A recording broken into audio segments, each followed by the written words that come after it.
Is a segment from the 7th JustRPG.com podcast. If you enjoyed this podcast, please make sure to check the video description below where you'll see a link to the full version. Enjoy. Alright, our next topic is more of a news update than anything else, but Gamestop is now accepting trade-ins for retro games at all locations, or they're about to. They have been at some locations, and they've been selling them at others, but now every GameStop in the U.S. will take your retro games. How do you feel about this? I know how I feel about this, but how do you feel about this? Alright. First, I'm going to go on a GameStop perspective. Okay, because you used to work there. Because I used to work there. So, when someone would trade in, or try to trade in old retro games to us, I'm like, we can't take these. You can go to, like, another store that we have in our area that'll take them. And they're like, I don't want them anymore. And they'd be like, good games. So, I would just say, like, oh, leave them here, and I'll handle it for you. Or I'll be like, whatever. I didn't give them any money. I did. I gave them, like, $10 or whatever for, like, some really good stuff. And then they'd be on their way, and I'd just sift through all these awesome games that, you know, we weren't going to take anyway. So that sounds like a good deal. Yeah, it was really good for me. But, like, now if I want, like, an older game, I'd have to go to the store in our area. Digital Press? Yeah, Digital Press. They kind of upcharge. Really? I think Digital Press is very fair. Really? Yeah. There's this one game that I was looking for, Panzer Dragoon or something like that. That is a very expensive. Panzer Dragoon for Xbox? Nope, it was for Sega Saturn? Yes. That is a very Over expensive game. That is $200. the most expensive Saturn game, I believe. Oh, okay. Well, I wanted that. Yeah, good luck with that. Oh, my friend bought it. Oh, wow. He had the money for it. And I wanted it. And I thought, like, oh, I can get it for a fair price. But I guess online it was, you know, bad. They're so expensive. Well, what I have to say about that real quick is popular games, if you're a game store like Digital Press or a retro game store, you're not GameStop, you don't really want to sell, like, your Mario Brother 3s, your Panzer Dragoon Saga, you know, like that kind of stuff, because you want it in the shelf. You want someone to come in and be like, wow, this store is a good store. They have all these good games. So, again, for like a Mario Brothers 3, for example, a very popular game, it's not that expensive. They're more likely to charge more because either they want it to sit there, or they know if you don't buy it for $20, someone in 20 minutes is going to come in and buy it for $20. So for stuff like that, it makes sense for them.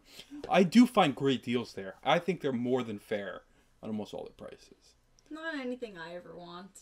Now, the GameStop stuff that I see online is actually reasonably priced. It doesn't seem to be marked up too high. They have their retro games on their website. Oh. And in store, and they're fair. Wait, I didn't finish. Okay, go ahead. Sorry. I think it's a good idea.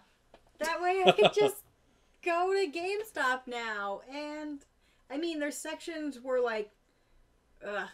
I hated sorting through games and, like, organizing them. It was the worst ever. But if they can keep everything, like, nice looking, then I think it's a good idea. So my experience at the GameStop with retro games so far is they have them behind the counter. You have to ask for them. They basically take them out in handfuls and put it on the counter for you to look at. And then, like, you look at 5, you give them back, they give you another 5. So they don't have space for it. I think it's really going to be an online deal. What I've seen also is they'll have, like, you know, they have a case with loose DS and 3DS games. They'll throw in a few N64 or Game Boy Advance, something like that. That's usually what I see. I don't usually see more than that. Bigger stores will have them behind the counter, though. But yeah. That sounds horrible. It is. But again, you can buy them online. That sounds really shifty. All right, you ready for me to give you my spiel? I do. All right. I'm ready. So I hate this. Why? For one, I have multiple points. But for one is there have been reports on Twitter, and of course they haven't been completely verified, but there are quite a few, where people have bought games like Chrono Trigger for, you know, close to $100, which is not bad. It's the average price. They get the game, they put it in their system. It's Madden with a fake Chrono Trigger label. So GameStop has claimed that they check the games when they come into the store, they send them out to a factory or whatever, or not factory, a facility. Mm-hmm. They check them there. They show pictures of them with rubber gloves, cleaning the games, and then the guy who puts the game in the box to ship it is also supposed to check it. Obviously, it's not happening. The people at the store have no idea what to look for a fake game. They don't have the tools to open them. If they did, I don't think they would know what to look for. Like, if I handed you an NES game right now and said, is this real? Would you really know how to tell me? Nope. If it was a good label on there? Nope. Like, you can buy reproductions with decent labels. Oh, yeah. And you can get decent prices, even trading them in. There's a whole website it's a fake, for that. You know? Like, that's, yeah. I mean, you can get them on AliExpress, you can get them on eBay. You know, so that's a problem. And then people are getting these games who might not even know. Like, if you're not into games, even if you are into games, and you're not as into, like, older games as I am, let's say you buy a Super Nintendo and you're like, oh, I want Chrono Trigger, and you get it, you're never going to know the difference, and you just bought a basically $5 game for $100. That's not real. That's my first problem, is they don't have the ability to check them or the knowledge to check them. And they're lying to you by saying that they are. That's my biggest problem so far. My second biggest problem is when GameStop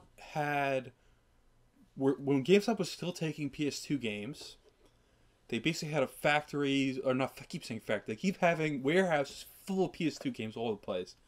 When they finally decided that they weren't going to sell them anymore, they recycled them all. They just threw them all out. Oh my god. Now, for someone who cares about history and cares about games, they're destroying those. They're not giving them out. They're not putting them on the, in the garage sale and donating somewhere. They're just melting them down. So I'm afraid at some point, let's say they get copies of Little Samson for NES, super hard to find game, mm-hmm. and their business goes under. What are they going to do with them? Are they going to give them away? Or are they going to throw them out? And if they do, they're, limiting the supply.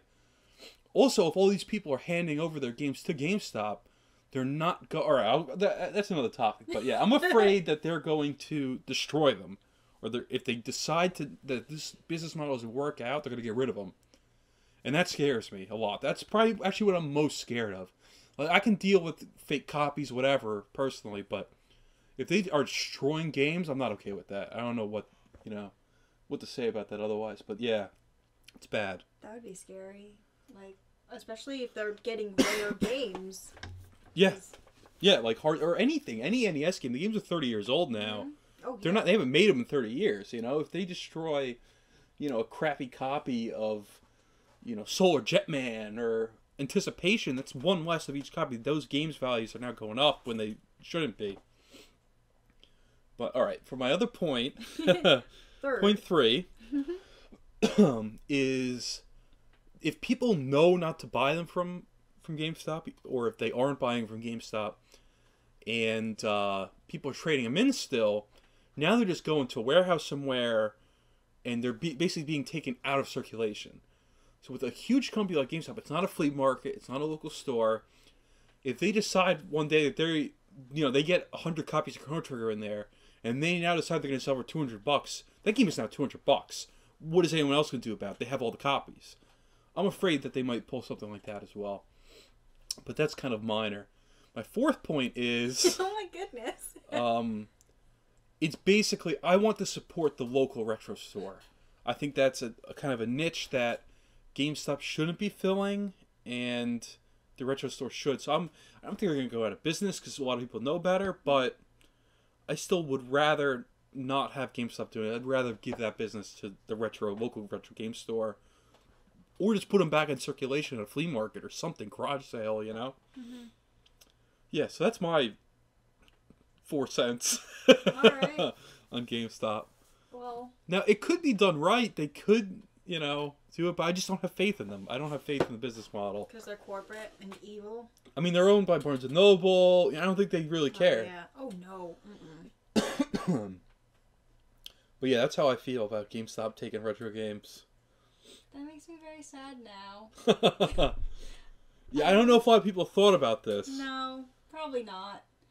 they probably thought like I did and like, oh my god, this sounds like a great idea. It sounds convenient, you know, but I think there are issues with it. It could be done right if they, if I thought they would, I'd be fine with it, but I just don't think that they will. Because we're lucky. We live in an area where we can go to a retro game store, and it's like right next door. But like other places, I mean, Digital Press is actually kind of known nationwide. Actually, really? It's one of the best stores. Period. Huh. Or most popular, at least. Didn't know that. Yeah. I thought it was just kind of like a Clifton thing, or like a Clifton area thing. No, Angry Video Game Nerd? Yeah. Yeah, he lives in the area. He goes to Digital Press. Oh, that's awesome. Or used to, Mm-hmm. They let him use systems and stuff for videos. Yeah, they're pretty well known. Oh, cool. The owner opened a video game museum somewhere out west. Oh, cool. Yeah. See, Digital Press is up there. Alright. Support your local store. Shop retro games in your local area. Alright, I think we exhausted this one. Yeah, I think so too.